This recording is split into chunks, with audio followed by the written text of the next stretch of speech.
আসসালামু আলাইকুম, ভালো আছেন নিশ্চয়ই সবাই। আজকে কথা বলবো চুল পড়ার কারণ নিয়ে। চুল কার না পড়ে? আমাদের সবারই কিন্তু চুল পড়ে, বিশেষ করে যারা মধ্যবয়স্ক মিডল এজ তাদের কিন্তু চুল পড়ার সমস্যাটা বেশি। তো মেয়েদের মধ্যে চুল পড়ার প্রাদুর্ভাবটা ইদানিং দেখতেছি বেশি হয়ে গেছে। এর কারণ একটা বেশি হতে পারে যে মেয়েরা বেশি ক্রাশ ডায়েট করে থাকে। তো ডায়েটের ফলে যেটা হয় যে আমাদের চুলের কিছু মাইক্রোনিউট্রিয়েন্ট খাদ্য আছে, তার মধ্যে স্পেশালি হচ্ছে জিঙ্ক, বায়োটিন, ম্যাগনেসিয়াম, এছাড়া আয়রন, এই জাতীয় খাবারগুলো কিন্তু আমাদের প্রতিদিনকার দৈনন্দিন খাবারে খুবই প্রয়োজন।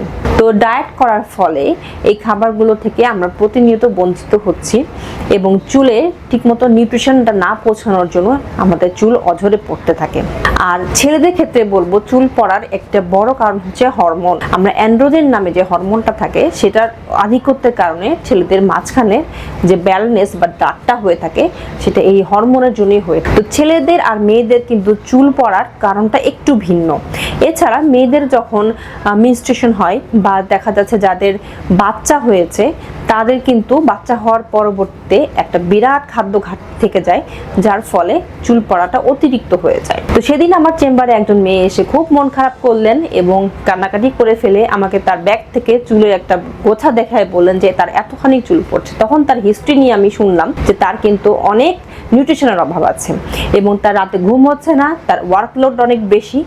আমাদের দৈনন্দিন জীবনে ওয়ার্কলোড কিন্তু থাকবেই এবং আমাদের যে কাজের এখন যে আমাদের পরিব্যাপ্তি বা আমাদের এখন শরীরে রেস্ট হয় না, আমাদের কাজের এখন ওয়ার্কলোডের পাশাপাশি খাবারটাও আমরা ঠিকমতো খাওয়ার টাইম পাই না।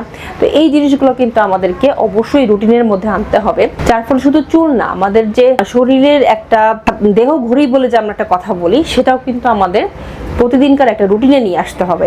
তার ফলে কিন্তু আমাদের শরীর, মন সবকিছুই একটা রুটিনে যদি না আনি তাহলে সবকিছুর একটা স্ট্রেস পড়বে এবং সবকিছুই আমাদের একটা ঘাটতি থেকে যাবে। তো সবার আগে দেখা যায় যে চেহারা সৌন্দর্য না থাকলে কিন্তু মনেরও শান্তি থাকে না। তো যেটার কারণেই হোক না কেন, যে আমাদের মাইক্রোনিউট্রিয়েন্টটা যদি ঠিক থাকে এবং নিউট্রিশন, ডেইলি নিউট্রিশন যদি ঠিক থাকে, ফুড হ্যাবিট যদি ভালো থাকে, ঘুম যদি ভালো থাকে, তাহলে কিন্তু চুল পড়া অনেকাংশেই কমে যায় এবং আমাদের বাইরের সাপ্লিমেন্টটা কিন্তু এত নিতে হয় না। আশা করি বুঝতে পেরেছেন। ধন্যবাদ সবাইকে।